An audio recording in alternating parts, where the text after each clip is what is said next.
Gimana Ustaz? Alhamdulillah khair. Bisa Anda mulai sekarang, Ki? Nggih, silakan tafadhol. Alhamdulillah. Bismillahirrahmanirrahim. Assalamualaikum warahmatullahi wabarakatuh. Alhamdulillah Waalaikumsalam rabbil warahmatullahi alamin wa bihi nasta'in wa ala umuri dunya waddin. Wassalatu wassalamu ala asrafil anbiya'i wal mursalin sayyidina al-habib wa mustafana Muhammadin sallallahu alaihi wasallam wa ala alihi wa ashabu wa man tabi'ahum ila yaumiddin. Rabbana yusalli wa sallim alaina amin ya rabbal alamin. Puji syukur kehadirat Allah Subhanahu wa taala yang telah memberi rahmat dan syukur kepada kita semua sehingga kita dapat berijtima bermujalasah di Google Meet ini dengan sehat walafiat insyaallah.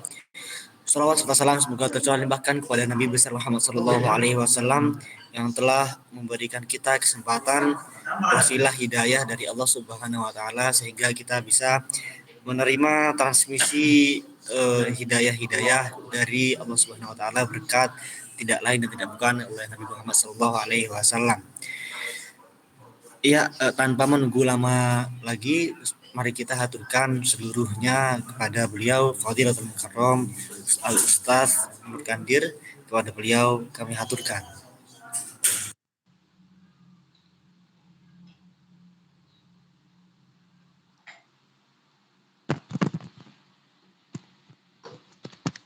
Nah, jazakallahu khairan Mas Ilkia. Kita mulai.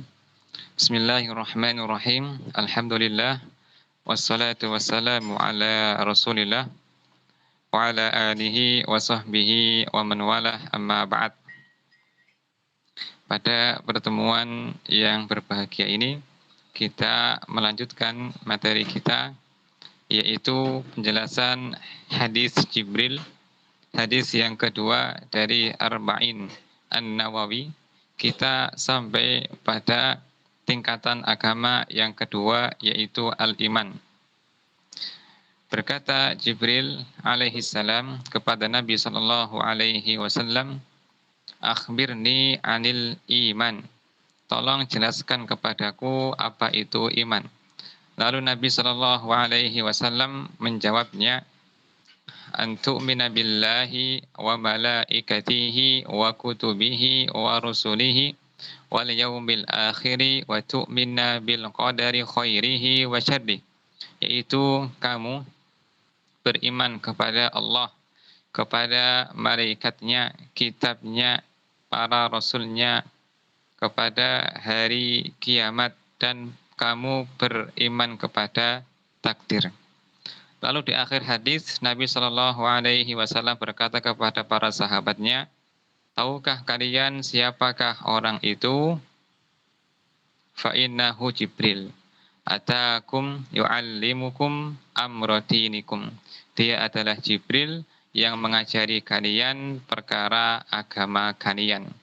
Yakni di antara penjelasan tentang tingkatan agama adalah apa yang ditanyakan oleh Jibril ini tentang apa itu Islam, apa itu iman, dan apa itu ihsan. Dan kita masih pada tingkatan agama yang kedua, yaitu iman. Sekali lagi bahwa tiga tingkatan ini bukan maknanya tiga ini pilihan pada seseorang, tetapi tiga ini terhimpun kepada satu orang, di mana ketika orang itu masuk Islam dengan beraneka ragam niatnya, ada yang tulus karena Allah, ada yang demi terjaga hartanya, terjaga darahnya, seperti orang-orang munafik di zaman Nabi Shallallahu Alaihi Wasallam, maka mereka mencapai tingkatan yang pertama, yaitu tingkatan Islam. Mereka mendapatkan hak sebagaimana orang Islam yang lainnya. Ya, contohnya mereka memiliki 5 hak. Hakul muslim alal muslim khamsun. Hak muslim atas yang lainnya itu ada 5. Dijawab salamnya, dijenguk ketika sakit, dibacakan yarhamukallah, semoga Allah merahmatimu, diantarkan jenazahnya dan yang semisalnya, mendapatkan zakat mal jika ia du'afa, mendapatkan hak tetangga, dan seterusnya dari hak-hak Islam. Kalau meninggal kebumikan di pekuburan kaum muslimin. Ini hak-hak Islam ketika orang telah mengucapkan syahadat dan juga memiliki kewajiban, ya, kewajiban seperti sholat, zakat, puasa, haji, dan yang semisalnya. Nah, ketika orang-orang semacam ini, ada yang tulus, ada yang tidak. Orang-orang yang tulus ini ketika mereka berusaha meningkatkan pengabdiannya kepada Allah Ta'ala, maka mereka naik ke tingkatan iman yang lebih tinggi. Itu makna dari tingkatan yang kedua, yaitu iman. Mereka menyembah Allah, mengenal Allah lebih dekat lewat penghayatannya, pengenalannya terhadap 6 rukun iman tersebut. Ya. Di sini ketika Jibril bertanya tentang definisi iman, lalu Nabi Shallallahu Alaihi Wasallam menjawab dengan poin-poinnya, rukun-rukunnya, bukan dengan definisinya. Ya, kenapa demikian? Karena orang Arab sudah paham makna iman secara bahasa. Makna iman secara bahasa mereka telah mengenalnya, sehingga mereka tidak perlu untuk penjelasan definisinya. Sehingga Nabi Shallallahu Alaihi Wasallam menjelaskan definisi yang lainnya, yaitu poin-poinnya, di mana iman ini memiliki 6 rukun dan beliau menyebutkan semuanya. Rukun pertama, iman kepada Allah, lalu malaikat, kitabnya, para rasulnya, hari kiamat, dan takdir. Ini yang akan kita bahas secara runtut insyaallah ta'ala. Wahai Muhammad, apa itu iman? Nah, iman ini bahasa Arab ya. Karena bahasa Arab maka kita perlu merujuk kepada bahasa Arab. Iman secara bahasa Arab itu artinya adalah at-tasdiqu wal iqraru ma'al iz'ani wal qabul, yaitu mempercayai dan mengakui yang disertai dengan tunduk dan menerima. Nah, adapun definisi iman hanya sekedar mempercayai, maka ini belum lengkap. Kalau sekedar mempercayai, maka iblis akan dikatakan beriman. Karena iblis mempercayai, mengakui adanya Allah. Bahkan diajak bicara langsung oleh Allah Ta'ala. Ya kan? Dalam kisah yang masyhur dalam Al-Quran, dalam beberapa tempat, dalam surah Al-A'raf, surat Al-Hijr, surat Shad, Allah berfirman kepada iblis, "Ma mana'aka antas juda lima khalaqtu biyadayya?" Apa yang menjadikan kamu tidak mau bersujud kepada makhluk yang aku ciptakan dengan kedua tanganku? Kata iblis, "Ana khairun minhu." Aku lebih baik darinya. Khalaqtani min nar wa khalaqtahu min tin. Engkau ciptakan aku dari api sementara engkau ciptakan dia dari tanah. Ini menunjukkan bahwa iblis mengakui Allah sebagai penciptanya. Allah, adanya Allah Ta'ala sang pencipta. Maka makna iman bukanlah sekedar mempercayai.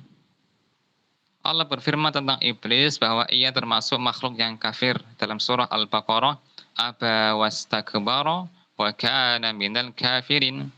Dia enggan dan sombong dan termasuk makhluk kafir.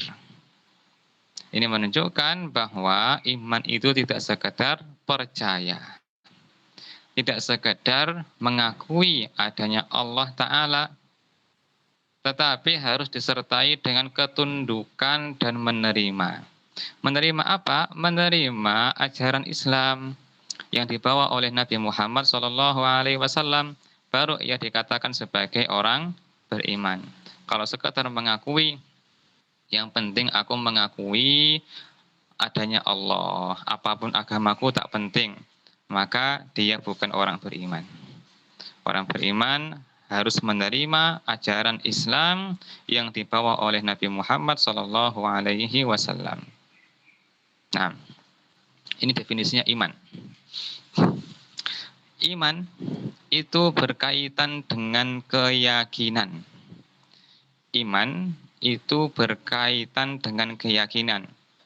keyakinan tentang Allah, tentang malaikatnya, tentang kitabnya, tentang para utusan, tentang hari kiamat, tentang takdir. Adapun ya Islam berkaitan tentang anggota badan. Ya, baik anggota badan lisan, membaca Al-Qur'an, sholat, ya, puasa, haji, anggota lisan, anggota tangan, anggota kaki, ini berkaitan dengan anggota badan untuk Islam. Ini jika Islam dan iman bersandingan. Maka Islam berkaitan dengan anggota badan, sementara iman berkaitan dengan keyakinan. Jika dalam sebuah kalimat hanya disebut Islam, maka makna Islam itu adalah agama itu sendiri, juga mencakup keyakinan. Jika dalam sebuah kalimat hanya disinggung iman, maka iman ini juga bermakna agama itu sendiri, yang mencakup semua agama, baik perbuatan maupun keyakinan. Ada ungkapan yang berbunyi, idza jtama'a tafarraqa wa idza tafarraqa ijtama'a. Jika keduanya terhimpun yakni dalam satu kalimat, maka maknanya berbeda. Jika mereka tidak terhimpun dalam satu kalimat, maka makna mereka saling berkaitan, yakni sama. Itu ya, intinya bahwa iman itu agama, Islam itu agama, ihsan itu juga agama secara menyeluruh, baik keyakinan, perbuatan, ya, dan yang semisalnya. Tetapi jika dalam sebuah kalimat disebut keduanya Islam dan iman, maka Islam bermakna perbuatan, berkaitan tentang perbuatan, sementara iman berkaitan dengan keyakinan. Nah, iman inilah yang menjadikan orang derajatnya naik dari kebanyakan orang Islam. Orang Islam itu akan menjadi mulia jika imannya itu tinggi atau kuat atau naik. Ya, jika ia lemah, maka dikatakan ia baru mencapai derajatnya orang Islam pada umumnya, atau dikatakan sebagai orang-orang awam pada umumnya. Ketika ia menambah imannya, maka ia naik ke derajat yang kedua sebagai orang-orang yang beriman atau yang kuat tinggi imannya. Dan iman inilah yang menjadikan seseorang itu derajatnya tinggi di surga dan menjadikan orang ini mendapatkan pahala yang banyak dari setiap amal kebaikannya. Contohnya para sahabat Nabi radhiyallahu anhum, di mana mereka orang-orang yang kuat imannya, sehingga ketika mereka bersedekah meskipun sedikit dari genggamannya, itu pahalanya lebih besar daripada sedekah kita meskipun sebesar gunung Uhud. Kata Nabi sallallahu alaihi wasallam, walladzi nafsi biyadi law anfaqa ahaduhum, seandainya salah seorang dari mereka para sahabatku berinfak, seandainya kalian lau anna ahadakum anfaqa mithla uhudin dahaban, seandainya ada di antara kalian manusia yang berinfak sedekah harta emas sepenuh gunung Uhud, ma balagha mudda ahadihim wala nasifahu, maka tidak akan menyamai pahala dari sedekah para sahabatku meskipun sedekahnya itu hanya segenggam, satu mud ya. Satu mud itu genggaman 2 tangan gini. Ini namanya satu mud. Wala nasifahu, wala nisfahu, tidak pula setengah mud. Apa sebabnya? Karena ma waqarra fi qulubihim, apa yang terpatri dalam dada mereka, yakni iman mereka yang seperti gunung. Bagaimana kita bisa meningkatkan iman kita? Dengan thalabul ilmi.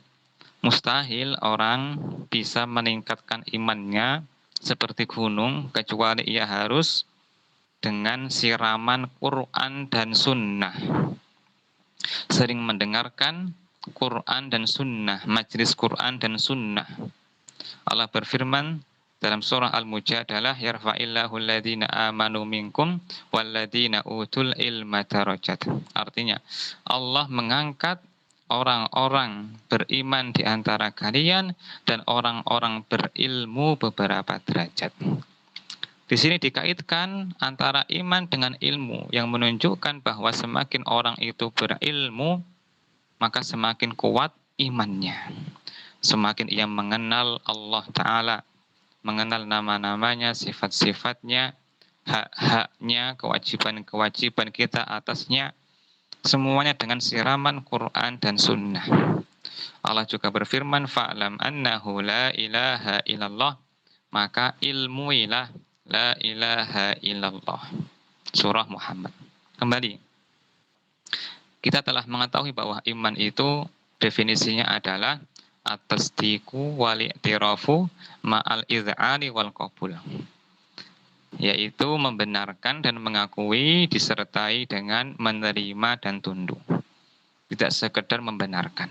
Fir'aun, makhluk di antara manusia yang paling durjana, kurang ajar kepada Allah Ta'ala. Karena jarang orang mengatakan aku adalah Tuhan. Tapi Fir'aun mengatakan aku adalah Tuhan, ana rabbukumul a'la. Aku adalah Tuhan kalian yang paling tinggi, kata Fir'aun kepada orang-orang Kipti Bani Israel di Mesir. Ini kesombongan Fir'aun. Tetapi pertanyaannya, apakah Fir'aun mengakui bahwa ada Allah ataukah tidak? Jawabannya pasti mengakui. Pasti mengakui adanya Allah Ta'ala. Tetapi dia tidak mau tunduk kepada Musa, tidak mau menerima ajaran Musa alaihissalam. Maka ia tidak termasuk orang beriman. Mana yang menunjukkan bahwa Fir'aun itu mengakui adanya pencipta langit dan bumi selain dirinya. Pertama, secara logika, Fir'aun bisa tidak menciptakan langit dan bumi? Tidak bisa. Bisakah ia menghidupkan orang yang telah mati? Tidak bisa. Maka tahulah Fir'aun dirinya itu lemah.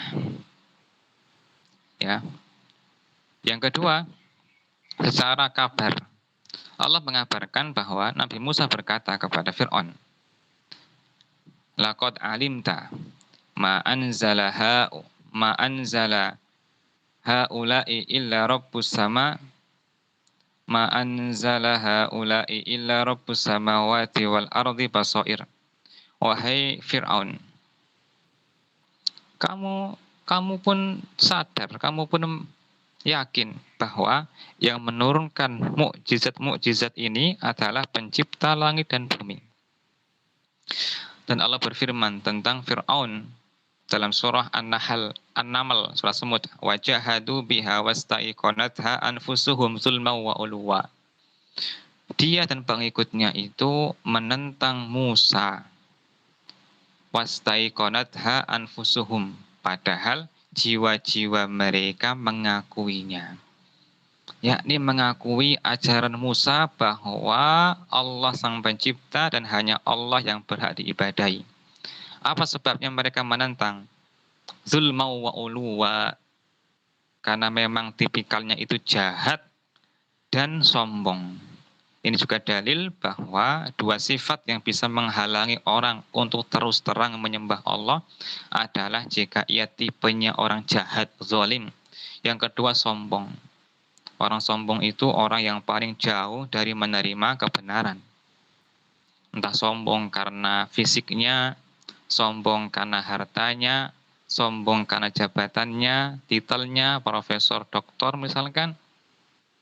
Lalu dia karena merasa tinggi, dia sombong, dia menyombongkan diri kepada guru TPQ misalkan, yang mengajarkan tauhid, mengajarkan sunnah. Ini bahayanya sombong, dan sombong itu ada pendorongnya ketika ia memiliki sesuatu yang lebih daripada yang lainnya. Seperti Fir'aun, ia memiliki kekayaan yang melimpah, memiliki jabatan yang tinggi, memiliki penguasaan atas rakyatnya, sehingga ia sombong menentang Musa alaihissalam. Karena Fir'aun ini mengakui adanya Allah, mengakui pencipta alam semesta adalah yang disembah oleh Musa, maka ketika tenggelam, Dia mengatakan amantu billadzi amanat bihi banu Israel wa ana minal muslimin. Dalam surah Yunus. Falamma adrakahu al-gharaqu qala amantu billadzi la ilaha illa alladzi amanat bihi banu Israel wa ana minal muslimin. Kalau salah tolong dikoreksi ya. Ketika Fir'aun tenggelam, maka ia mengatakan, aku beriman kepada apa yang disembah oleh Bani Israel, yakni pengikutnya Musa. Dan aku termasuk orang-orang yang berserah diri, orang-orang muslim. Ini pengakuannya Fir'aun. Dia ungkapkan dengan ketulusan hatinya ketika hendak mati tenggelam karena dia tahu ketika ia mati nanti akan kembali kepada Allah. Dan orang ketika mau mati jamaah sekalian diperlihatkan kepadanya neraka. Malaikat-malaikat yang kejam mendatanginya. Maka ia pun mulai sadar Fir'aun. Tapi Allah tidak menerima taubat ketika nyawa sudah di kerongkongan. Innallaha yakbalu taubatal abdi ma lam yughargir. Allah senantiasa menerima taubatnya hamba selama nyawa belum di kerongkongan. Yakni antara dada sampai mulut. Jadi biasanya kalau orang mau meninggal itu nafasnya berbeda ketika ia sedang sehat. Yakni ketika sudah di kerongkongan di dadanya. Maka itu pertanda ia akan meninggal. Al-ana wa qad asaita qablu wa kunta minal mufsidin. Apakah baru sekarang kamu sadar sementara kamu dahulu termasuk orang-orang yang berbuat kerusakan di muka bumi. Poin kita di sini adalah bahwa Fir'aun itu mengakui adanya sang pencipta, tapi tidak menjadikan ia sebagai orang beriman. Taulah kita bahwa makna iman itu tidak sekedar percaya, tidak sekedar membenarkan, tidak sekedar mengakui, tapi harus mengikuti dan tunduk kepada apa? Ajaran Islam. Maka agama manapun yang mengatakan kami mempercayai Allah, kami mempercayai Islam, kami membenarkan Islam, tapi tidak mau masuk Islam, tidak mau menyembah Allah dengan petunjuk Rasulullah Sallallahu Alaihi Wasallam, falaisu bimu'minin, maka mereka bukan orang-orang beriman, dan mereka pasti masuk neraka kekal selama-lamanya jika tidak bertaubat. Sebagian dai, sebagian guru, sebagian dosen, mereka yang beranggapan semua agama sama, mereka mengatakan Yahudi itu benar sebagaimana Islam juga benar. Ya, cuma jalannya yang berbeda. Tapi satu tujuan kata mereka. Siapa yang meyakini bahwa Yahudi itu benar sebagaimana Islam itu benar dan ia belum bertaubat sebelum meninggal, maka ia akan masuk neraka kekal selama-lamanya. Nabi Shallallahu Alaihi Wasallam bersabda dalam hadis Imam Muslim, "Walladzi nafsi biyadih, demi zat yang jiwaku di tangannya, la yasma'u bi min hadhil ummati yahudiyyun wala nasraniyyun thumma yamut wa lam yu'min billadzi ursiltu bih illa kana min ashabin nar."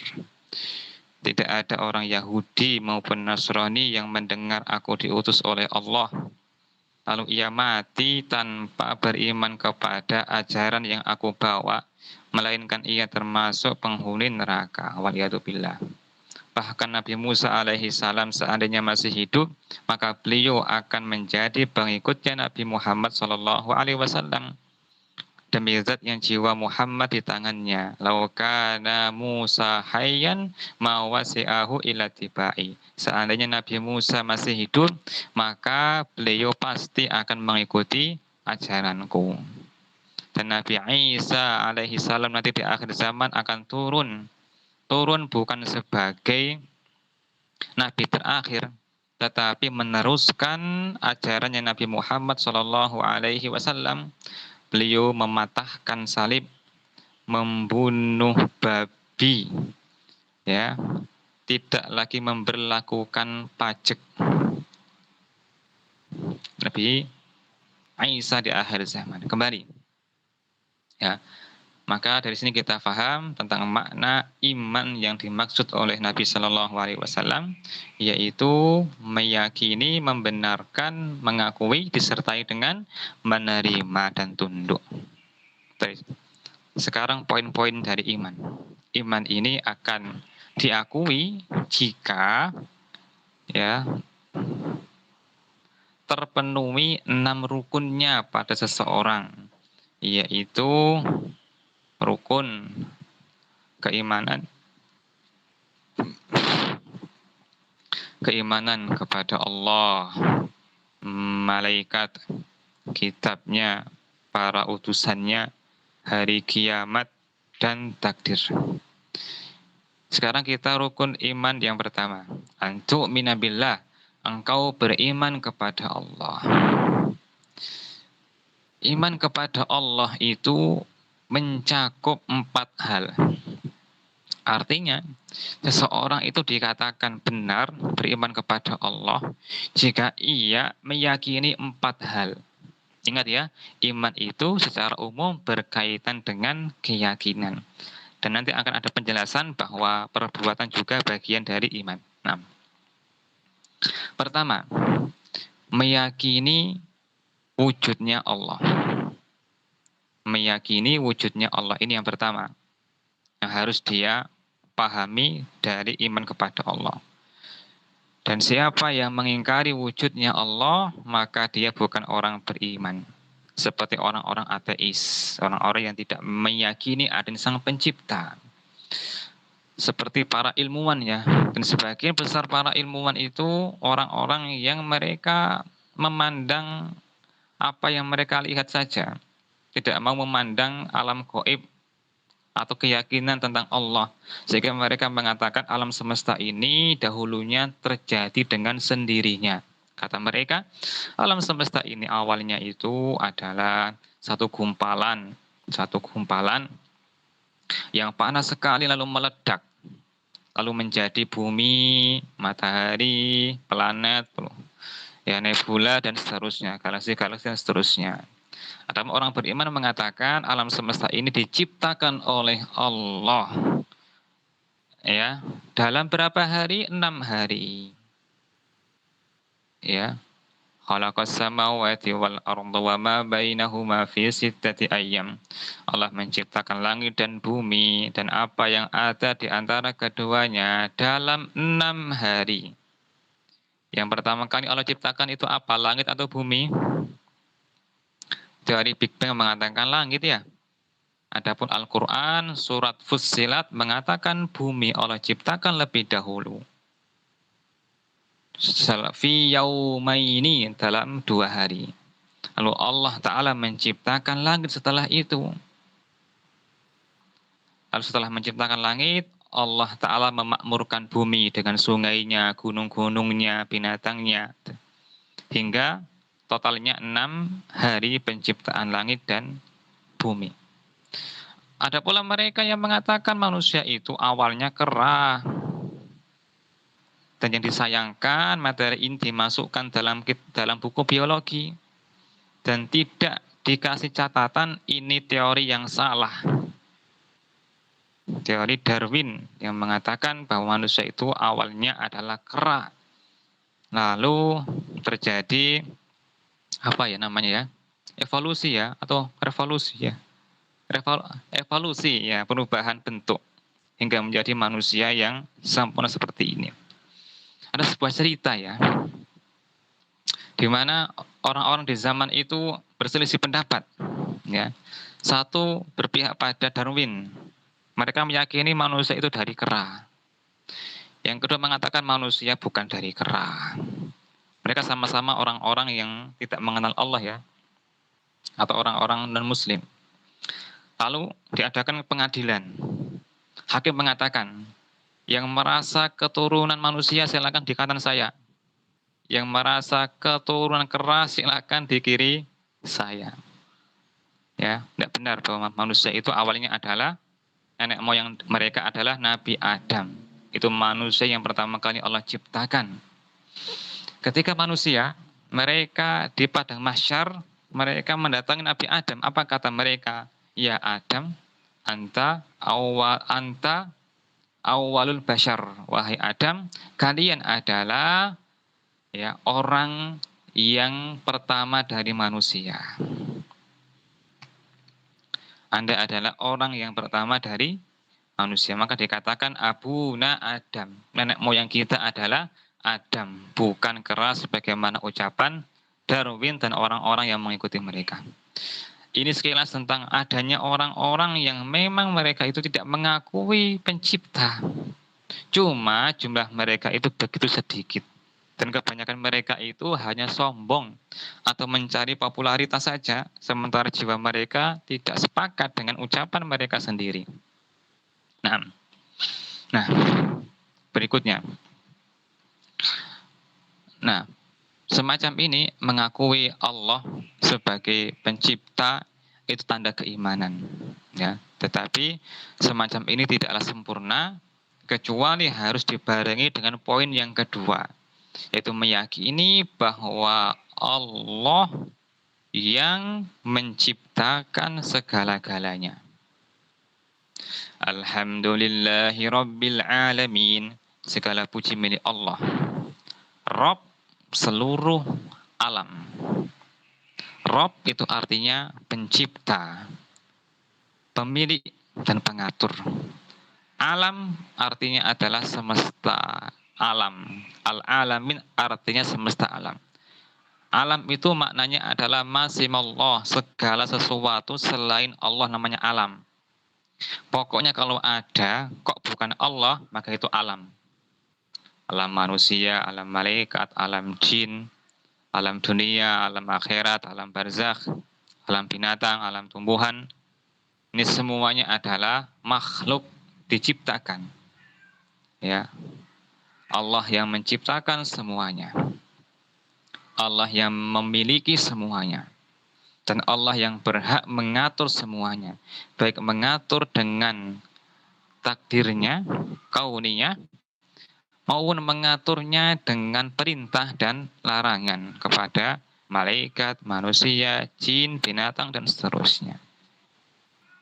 Ini poin yang kedua ya, meyakini bahwa Allah itu satu-satunya yang menciptakan, memiliki, dan mengatur. Atau bahasa kita, meyakini tauhid rububiyah. Yang pertama tadi mengakui wujudnya Allah. Al-imanu biwujudillah. Yang kedua, al-imanu birububiyatillah. Mempercayai, meyakini kerububiyahan Allah. Kemudian, level yang kedua ini belumlah mencukupi. Belumlah mencukupi. Karena orang-orang musyrikin di zaman Nabi, mereka semuanya meyakini bahwa Allah yang menciptakan alam semesta. Allah yang mengatur alam semesta. Allah berfirman, "Wala in sa'altahum man khalaqas samawati wal arda la yaqulun man khalaqahum la yaqulun Allah." Seandainya engkau wahai Muhammad bertanya kepada mereka, siapa sih yang telah menciptakan diri-diri mereka itu? Mereka pasti akan menjawab Allah. Wala in sa'altahum man khalaqas samawati wal arda wa sakhkhara asy-syamsa wal qamar la yaqulun Allah. Seandainya engkau tanyakan kepada mereka siapakah yang menciptakan langit dan bumi, yang menundukkan matahari dan bulan, mereka pasti akan mengatakan Allah. Makanya orang-orang musyrikin itu mereka masih mengenal Allah. Mereka masih haji. Ya, sisa peninggalan Nabi Ibrahim. Mereka juga menamai anak mereka dengan Abdullah, hambanya Allah. Tapi mereka disebut sebagai kaum musyrikin, Bahkan Nabi Shallallahu Alaihi Wasallam diperintahkan Allah untuk memerangi mereka. Sebabnya apa? Mereka belum sampai ke poin yang ketiga. Sekarang kita poin yang ketiga. Al-imanu bi uluhiyatillah. Meyakini tentang keesaan Allah. Maknanya adalah uluhiyah. Keesaan Allah itu maknanya adalah meyakini bahwa Allah satu-satunya yang berhak disembah. Ini yang tidak diakui oleh orang-orang musyrikin. Apakah mereka menyembah Allah? Iya. Tapi juga menyembah Hubal, Manat, Uzza, Lata, dan seterusnya dari berhala-berhala. Umatnya Nabi Nuh alaihissalam, apakah menyembah Allah? Iya. Tapi juga menyembah Wat, Suwa, Yagus, Ya'uq, Nasr. Wa qalu la tadarunna alihatakum wa la tadarunna wadda wa la suwa'a wa la yaghusa wa ya'uqa wa nasra. Ya. Orang-orang musyrikin apakah berdoa kepada Allah? Iya. Tapi juga berdoa kepada Latta, Uzza, Manat, Hubal. Fa'idha rakibu fil fulki da'awullaha mukhrisina lahuddin. Falamma najjahum ilal barri idahum yushrikun. Ketika mereka terombang-ambing di kapal, mereka berdoa kepada Allah dengan tulus. Ya Allah, selamatkan aku ya Allah. Tetapi ketika kami telah selamatkan mereka ke daratan, tiba-tiba mereka kembali berbuat syirik, meminta jodoh kepada Hubal, meminta rizki kepada Manat, meminta kemudahan dalam bekerja kepada ya Tuhan-Tuhan mereka. Ini sama dengan orang zaman sekarang. Ya. Wisata ke kuburan, meminta kepada Syekh Abdul Qadir, wahai Syekh Abdul Qadir Al-Jailani, temukan jodoh anakku. Wahai wali fulan, lancarkan rizkiku. Wahai wali A, tolong sampaikan hajatku kepada Allah. Ini semuanya bentuk kesyirikan. Nabi melarangnya. Bahkan Nabi Shallallahu Alaihi Wasallam hati-hati dalam ucapan agar tidak menduakan Allah. Datang seseorang kepada Nabi Shallallahu Alaihi Wasallam. Dia mengatakan, Masya Allahu wa syi'ta. Ini terjadi atas kehendak Allah dan kehendak Anda, wahai Nabi. Maka Nabi marah. Tidak. Katakan, Masya Allah wahdah, ini kehendak Allah semata. Juga datang seorang kaum, beberapa orang. Mereka datang kepada Nabi dan mereka memuji Nabi. Ya Rasulullah, anta sayyiduna wa banu sayyidina wa afdaluna wa banu afdalina. Wahai Rasulullah, Anda itu adalah tuan kami dan bapaknya tuan kami. Anda juga orang terbaik di antara kami dan putra dari orang yang terbaik dari kami. Dan ini benar adanya, tapi Nabi melarangnya di awal-awal itu karena khawatir mereka nanti akan mengkultuskan beliau Shallallahu Alaihi Wasallam. Maka beliau mengatakan, Qulu biqaulikum, ucapkanlah kalimat yang biasa saja. Jangan sampai setan itu menggelincirkan kalian. Ya, ini pentingnya hati-hati dalam ucapan karena khawatir bisa menduakan Allah. Apalagi orang-orang musyrikin, mereka menyembah Allah juga menyembah selain Allah Ta'ala. Orang-orang musyrikin itu cinta kepada Allah juga cinta kepada selain Allah. Ini yang dikenal dengan tauhid uluhiyah, poin yang ketiga. Al-imanu birububiyatillah, meyakini tentang keesaan Allah dalam ibadah. Maka orang yang kedukun itu adalah orang yang membatalkan tauhidnya. Karena ia menduakan Allah dalam harapan, dalam tawakal kepada jin, kepada syaiton. Dukun itu setannya manusia, dari bangsa manusia. Sementara jinnya dukun itu adalah syaiton dari kalangan jin. Maka tidak boleh untuk mendatangi keduanya. Dan disayangkan ya, mendatangi orang pintar, mendatangi orang ya semacam ini itu semerbak di mana-mana ya.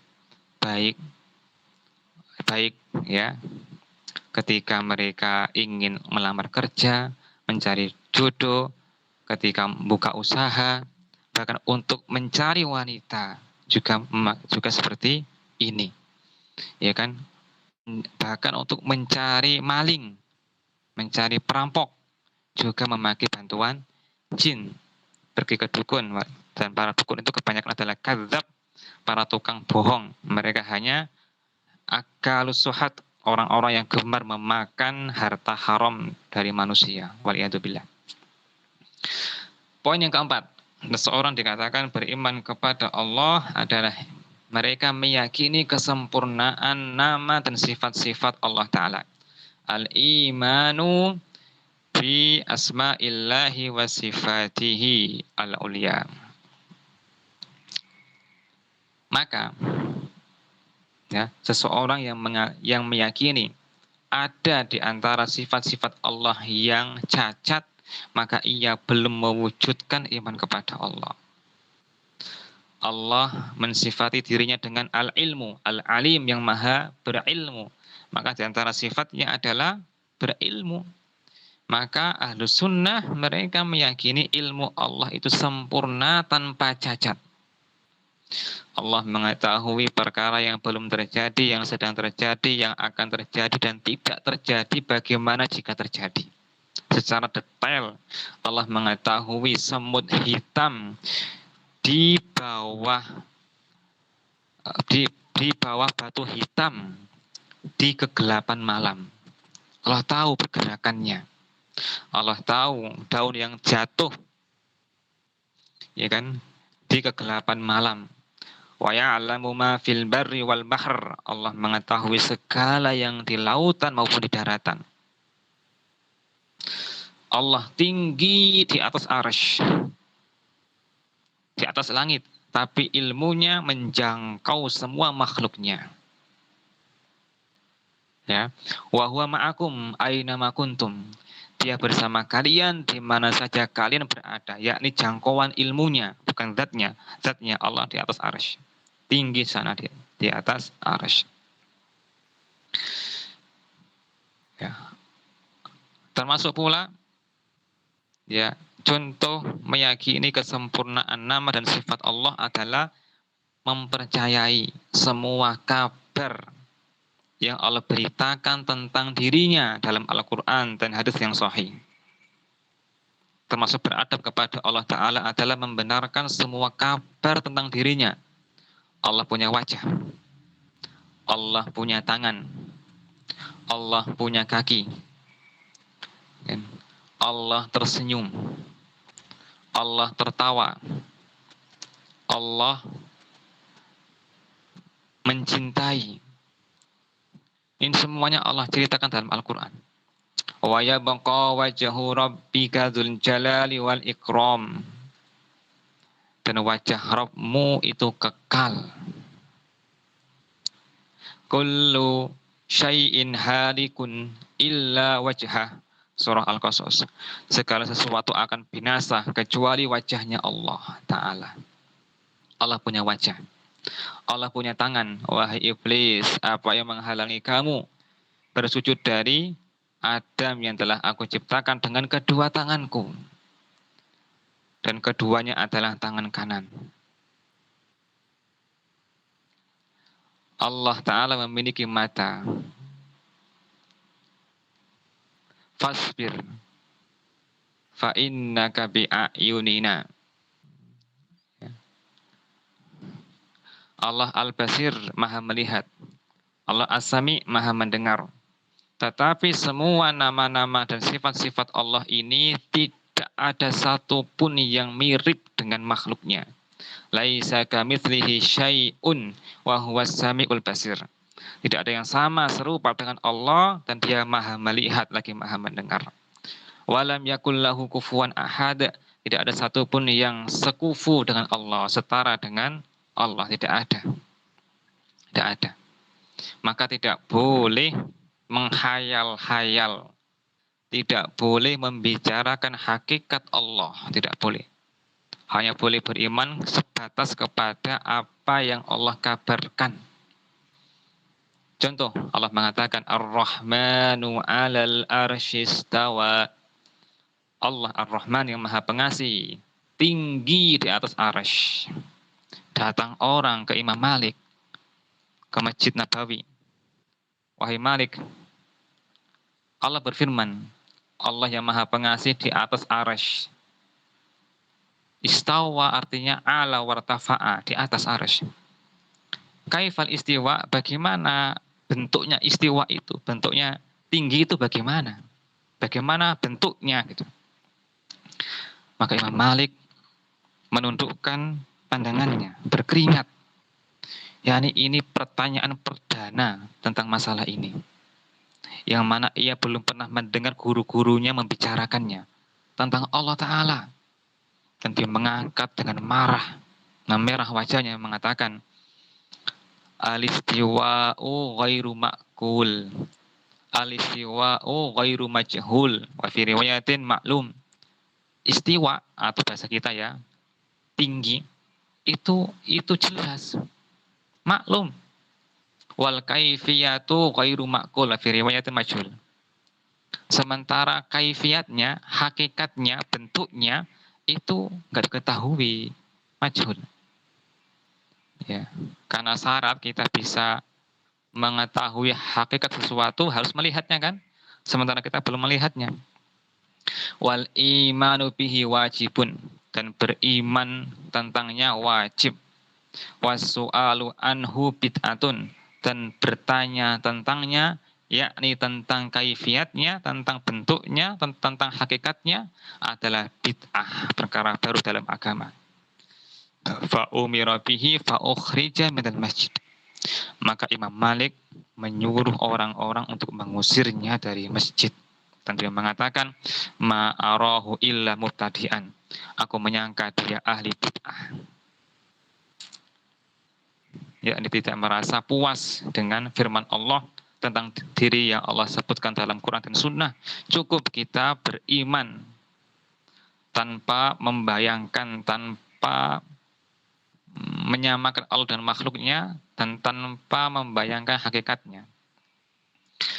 Sufyan Ats-Tsauri, ya, Imam Malik, Al-Auza'i ditanya tentang hadis-hadis tentang masalah sifat-sifat Allah. Maka mereka mengatakan, amirruha kama ja'at, biarkan saja maknanya sebagaimana riwayat itu datang. Jangan ditanyakan bagaimananya. Cukup diimani. Nah, ini 4 poin penting dalam iman kepada Allah, yaitu iman terhadap wujudnya Allah, iman kepada rububiyah Allah, iman terhadap uluhiyah Allah, dan iman kepada nama-nama dan sifat Allah yang sempurna. Allahu Ta'ala a'lam bissawab. Demikian yang bisa disampaikan. Untuk rukun yang kedua pada pertemuan berikutnya insya Allah. Jika ada pertanyaan atau koreksi dipersilakan.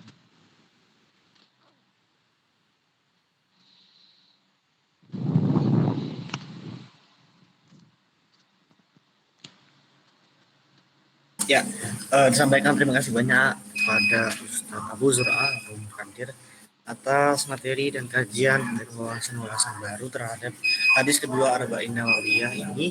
Semoga menjadi ilmu yang bermanfaat bagi kita semua.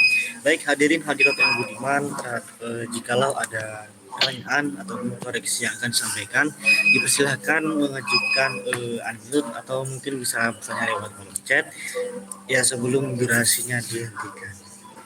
Monggo teman-teman.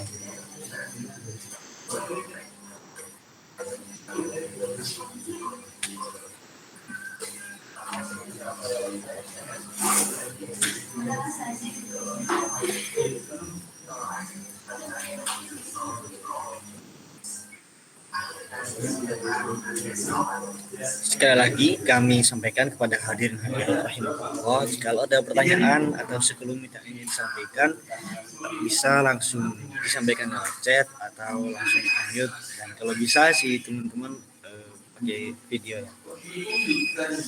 Ya baik dari saudara Ahmad Hanan belum ada pertanyaan. Ya mungkin dari saya Ustaz. Yang pertama, kemungkinan ini saya salah dengar ya, kalau tidak salah izin menyampaikan koreksi kalau diperbolehkan. Satu salah tadi dengan bilangnya pas hadis tentang hadis Uhud itu lau anfaqakum gitu. Kalau nggak salah yang benar lau anfaqtum.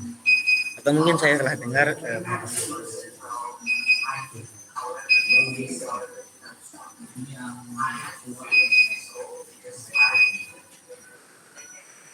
Nah, jazakallahu khairan. Hadis tentang infaknya para sahabat ya.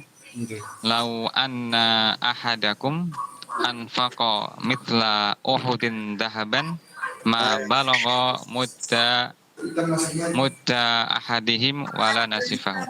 Nah, jazakallahu khairan. Sepertinya sudah cukup ya, Mas Elkia. Niki ada pertanyaan. Ada? Dari Mas Ikhwan Hakim Satrio, jadi mungkin ini, apakah diperbolehkan untuk beberapa pertanyaan lagi, Ustaz? Oke, dari Mas Hakim, kita sebagai umat muslim wajib mengimani bahwa Allah menciptakan alam semesta dan seisinya. Bagaimana sikap seorang muslim yang dibenarkan terhadap teori penciptaan alam semesta seperti Big Bang? Ya seperti kita tahu Big Bang kan memang langit didukung. Ditunggu kepada Ustaz Busuah kami aturkan. Ya, bagaimana menyikapi tentang teori-teori orang-orang barat ya? Maka jawabannya adalah pertama, bahwa seorang muslim itu harus mengkaitkannya dengan Allah Ta'ala. Karena Allah menciptakan alam semesta ini bukan semata-mata untuk dicari wawasan tentangnya, tetapi agar mereka paham tentang kemahabesaran Allah Ta'ala. Dan semuanya diciptakan oleh Allah Ta'ala. Adapun prosesnya, terkadang sebagian ilmuwan itu meneliti ya. Selama penelitian itu tidak menyelisihi Quran dan Sunnah, maka tidak mengapa diambil tanpa mendustakannya maupun membenarkannya. Ya. Mohon maaf, agak berdengung suaranya. Ya, syukran.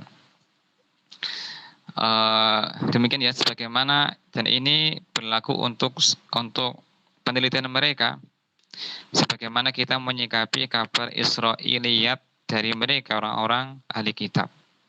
Jika salah kita ingkari, jika benar kita membenarkannya karena wahyu yang ada pada kita. Jika ya kabar dari mereka itu tidak didustakan oleh agama kita dan tidak pula dibenarkan, maka kita boleh menceritakannya. Haditsu an Bani Israil wala haraj. Silakan kalian ceritakan tentang kabar-kabar Israiliyat, tidak mengapa. Ya, tadi maka juga boleh untuk menceritakan, mengajarkan ilmu-ilmu tentang sains selagi tidak ya bertentangan dengan agama kita. Ilmu biologi juga boleh. Contoh yang bertentangan, penciptaan manusia dari kera. Harus ya seorang guru itu menjelaskan ini pendapat teori yang salah, tidak benar kepada murid-muridnya agar mereka paham, tidak menciderai, menodai akidah mereka kepada Allah Ta'ala. Contoh pula ya, bumi itu diciptakan lebih awal daripada langit. Menurut nas Quran secara jelas. Begitu pula bumi itu diam, tidak bergerak, tidak berputar. Wa min ayatihi antaqumas sama'u wal ardu. Di antara tanda-tanda kebesaran Allah adalah langit dan bumi itu diam. Sebagaimana langit itu diam, bumi juga diam. Ini contoh-contoh ya yang ada dalam Quran dan Sunnah, wajib untuk kita yakini, percayai. Adapun ilmu pengetahuan itu menyesuaikan. Jika tidak dibicarakan oleh agama, boleh kita menyampaikannya, mengajarkannya tanpa fanatik dengan membenarkannya maupun mendustakannya. Sekedar wawasan aja. Dan harus diyakini, diketahui bahwa manfaat dari mengetahui alam semesta ini untuk membesarkan Allah dalam hati kita. Bukan sekedar wawasan. Allahu ta'ala a'lam. Baik, sampaikan terima kasih banyak Mutasakir kepada beliau atas jawabannya. Apakah ada feedback dari Mas Ikhwan Hakim Satrio Jati? Ya. Kalau tidak ada, apakah masih diizinkan lagi satu pertanyaan lagi, Ustaz? Iya, silakan satu lagi. Bismillah. Untuk tadi masalah mengenai pajak, kalau saya pernah baca, apakah itu ikhtilaf atau ulama-ulama yang membenarkan itu adalah pendapat yang batil, jadi yang benar saya apakah pajak itu ikhtilaf atau yang membenarkan itu pendapatnya tidak bisa disandarkan atau tidak benar. Kalau saya baca di kitab Futuhat Ramadhan, katanya Imam Nawawi itu kan kitabnya Imam Nawawi yang diharapkan kayak pungutan yang kayak di pasar yang dipalak-palak gitu. Nah itu mohon pencerahan. Nah itu tuh kalau di sekarang itu. Nah, bagus. Suaranya tolong diatur Mas Elkia. Nah, terkait dengan perpajakan pajak ya, dalam hadis tadi disebutkan Yushiku ibnu Maryam hakaman adlan fayak sirus solib wayaktul hinzir wayadaul jizya. Nanti akan turun sebentar lagi Isa putra Maryam sebagai hakim yang adil. Beliau akan mematahkan salib, membunuh babi dan membebaskan atau menghapus jizyah, pajak. Jizyah itu pajak maksudnya adalah pajak yang dipungut oleh kaum muslimin kepada orang-orang yang tidak masuk Islam sementara mereka berada di wilayah kaum muslimin atau kekuasaannya. Maka mereka wajib membayar pajak sebagai jaminan keamanan kepada kaum muslimin. Adapun ketika Nabi Isa telah turun, Nabi Isa tidak lagi memperlakukannya. Yang ada pilihannya adalah masuk Islam atau kami bunuh. Itu dakwahnya Nabi Isa di akhir zaman nanti. Orang-orang Yahudi juga demikian. Ketika mereka tidak mau beriman, maka Nabi Isa membunuh mereka. Ya, sampai batu mengatakan, wahai Muslim, di belakangku ini ada orang Yahudi. Ya, ta'al, faktulhu, bunuhlah dia. Kemudian sekarang pajak secara umum ya, pemungutan secara umum itu tidak diperbolehkan. Diperbolehkan jika ya dengan ketentuan yang sangat ketat sekali. Nabi mengatakan harta orang muslim itu terjaga, terlindungi ketika ia masuk Islam. Ya, hurima maluhu wa irduhu. Ketika Nabi sedang di khutbatul haji wada, dihadiri oleh ribuan kaum muslimin, 120.000 kaum muslimin. Nabi memberikan nasihat, pada hari ini darah-darah kalian, harta-harta kalian, kehormatan kalian haram atas kalian, yakni tidak boleh diambil secara paksa maupun ya terpaksa. Tidak halal harta orang muslim diambil illa minti binafsihi, kecuali dengan kerelaannya. Tidak boleh. Nabi juga Shallallahu Alaihi Wasallam mengatakan, ya, la yadkhulul jannata sahibu maksin. Pemungut pajak tidak akan masuk surga. Hadis ini sahih, dikeluarkan oleh Imam At-Tirmidzi. Maknanya adalah pajak yang zalim.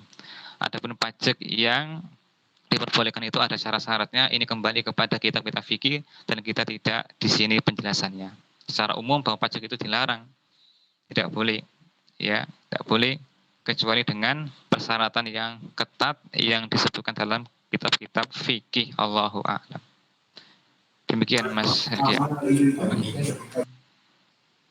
Baik, matur nuwun. Syukuran jazilan sampaikan kepada Ustaz Abu Zur'ah yang atas penyampaian materinya yang sangat bermanfaat sekali. Kemudian saya izin menyampaikan materi atau konklusi dari kajian pada kesempatan kali ini. Pertama, bahwa kesempatan kali ini adalah menjelaskan hadis kedua, terutama pada rukun iman bahwa iman ila akhirih. Lalu poin-poin rukun iman itu ada 6: Allah, iman kepada Allah, malaikat, kitab, rasul, lalu akhir, dan percaya pada takdir. Kemudian iman itu mempercayai dan mengakui setelah tunduk dan menerima ajaran Islam yang dibuat Nabi Muhammad SAW. Kemudian ya Islam itu juga, iman juga harus mengakui, tidak cukup membenarkan saja sebagaimana membenarkannya iblis dan Firaun. Lalu para sahabat Nabi itu adalah orang-orang dengan kapabilitas iman yang sangat tinggi, dan kalau kita berinfak dengan satu emas gunung Uhud tidak akan menyamai satu unut infak dari beliau-beliau para sahabat Nabi. Kemudian jika kalau kita semakin berilmu maka semakin kuat imannya dengan siraman Quran dan Sunnah. Kemudian Allah akan menerima taubat hamba selama tidak sampai di kerongkongan. Kemudian beliau juga tidak membenarkan Islam pluralisme, jadi Yahudi dan Nasrani tidak akan masuk surga sebelum bertaubat. Kemudian ada banyak sekali ya, ada juga pada modern ini banyak orang-orang berwisata ke kuburan meminta kepada syaitan untuk dijalani, dan ini kesyirikan yang dilarang oleh Nabi Muhammad SAW. Kemudian